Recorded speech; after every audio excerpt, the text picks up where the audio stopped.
நம்ம வாழ்க்கையில் வந்து கணவன் இழந்த பெண்கள் நிறைய இருக்கிறாங்க. அது வேறு விதம்.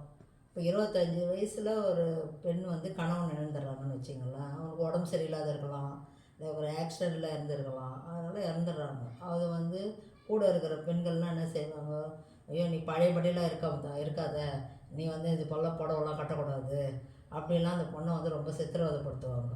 புரியுதுங்களா? ஏன்னா சமுதாயம் வந்து மேலே மேலே வந்து வளர்ந்துனே இருக்குது. அது பெண்கள் வந்து பெண்களுக்கு தான் எதிரி.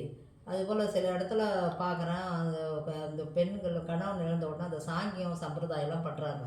அந்த சாங்கியம் பண்ண பார்த்து அந்த கையில் இருக்கிற வளையல வந்து போட்டு உடைக்கிறது, அந்த கழுத்தில் இருக்கிற தாலியை வந்து இழுத்து அதில் போடுறது, அதெல்லாம் வந்து பண்ண சொன்னாங்களா? சொல்லுங்கள். இது வந்து அதெல்லாம் ரொம்ப தப்பு அது. அப்போ அந்த பொண்ணு வந்து எவ்வளோ மன உளைச்சலுக்கு ஆளாகி இருப்பாங்க. அந்த பெண்ணு கணவன் இழந்ததே அது ஒரு வலி. அந்த வலி வந்து இழப்பின் வலி இழந்தவங்களுக்கு தான் அது தெரியும். அந்த அன்பான கணவன், அன்பான துணைவன், அதுபோல் அந்த கணவன் வந்து அவர் உலகமே இருந்திருக்கலாம். புரியுதுங்களா?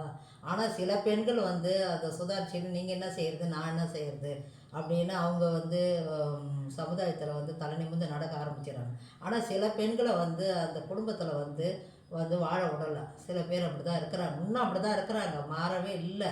பொட்டு வைக்க ஏன் நான் என்ன கேட்குறேன்னா, சின்ன போதில் ஒரு சின்ன குழந்தைங்கள வந்து ஒரு பொம்பளை பசங்களா, ஏன் நீ நெத்தியில் பொட்டு வைக்காதுக்கிற, ஏன் பூ வைக்காதுக்கிறன்றலாம் நம்ம வந்து அதட்டு அந்த பிள்ளைங்கள வந்து நம்ம வளர்க்குறோம். அது கணவனை இழந்த உடனே ஏன் நீ பொட்டு வைக்கக்கூடாது, பூ வைக்கக்கூடாது, அது தாலி எடுக்கிறது ரைட்டு, அதை நெத்தியில் குங்குமம் வைக்கிறது அது எடுக்கிற மெட்டி அதெல்லாம் எடுத்துடும். ஆனால் ஏன் பூ வைக்கக்கூடாது, பொட்டு வைக்கக்கூடாது, எதுக்கு அது போல் பேசுகிறீங்க? இப்படியே நம்ம வந்து சுமங்கலியாக இருக்கணும் நாளைக்கு வந்து நம்மளுக்கே சாவு வரலாம், அரை மணி நேரத்தில் சாவு வரலாம், இல்லை ஒரு மணி நேரத்தில் போகலாம், இல்லை அடுத்த வருஷம் சாகலாம். புரியுதுங்களா? அதனால் கணவனை இழந்தவங்கள வந்து நீங்கள் அது போல் பேசாதீங்க தயவுசெய்து. அதே வந்து ஒரு பத்திரிக்கை எடுத்துன்னு வந்து வர பார்த்து ஒரு குங்குமம் கொடுக்க பார்த்து கம்முன்னு கூட இருக்கிறவங்க கூட பண்ணிவிடுவாங்க. கூட இருக்கிறவங்க என்ன செய்வாங்க, ஏன் குங்குமம் கொடுக்குற, ஏன் அது ஏன் கொடுக்கக்கூடாதா, குங்குமம் கொடுத்து அவங்க வந்து வைக்கக்கூடாதா, ஏன் அந்த அந்த வாழ்க்கை அவங்களுக்கு நல்லா இருக்காதா, அதெல்லாம் வந்து சிந்தித்து பண்ணுங்கள். நம்ம வந்து ஜாதியை விட்டு ஜாதி கல்யாணம் பண்ணியிருக்கிறோம்.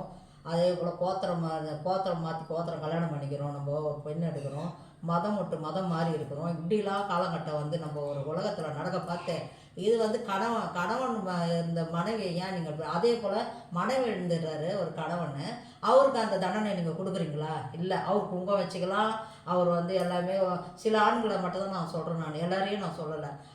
அவங்களுக்கு அந்த ஃப்ரீடம் நீங்கள் கொடுக்குறீங்கல்ல, அதே போல் அதை மனைவிக்கு கொடுங்க. ஏன் நீங்கள் அது போல் வந்து புண்படுத்துகிறீங்க? அந்த குழந்தைங்களுக்காக அவங்க வாழணும்ல. அதனால் அந்த சமுதாயத்தில் உலகத்தில் எப்படி இருக்கும், அந்த பெண்ணை வந்து வாழ விடுங்க, மனசை கஷ்டப்படுத்தாதீங்க. புரியுதுங்களா? அதனால் கண்டிப்பாக அந்த மனசை கஷ்டப்படுத்தினா அந்த கண்ணீர் வந்து 7 ஜென்மத்துக்கும் தாங்கும். அதாவது அந்த மனசில் வச்சுக்கணும். பெண்களை மதித்து பெண்களை, அதுவும் இந்த விதவை பெண்களை மதிங்க. ரொம்ப வந்து அவங்களுக்கு முக்கியத்துவம் கொடுங்க. அப்படி பண்ணாவே நீங்கள் நல்லபடியாக உங்கள் குடும்பம் நல்லாயிருக்கும். நன்றி, வணக்கம்.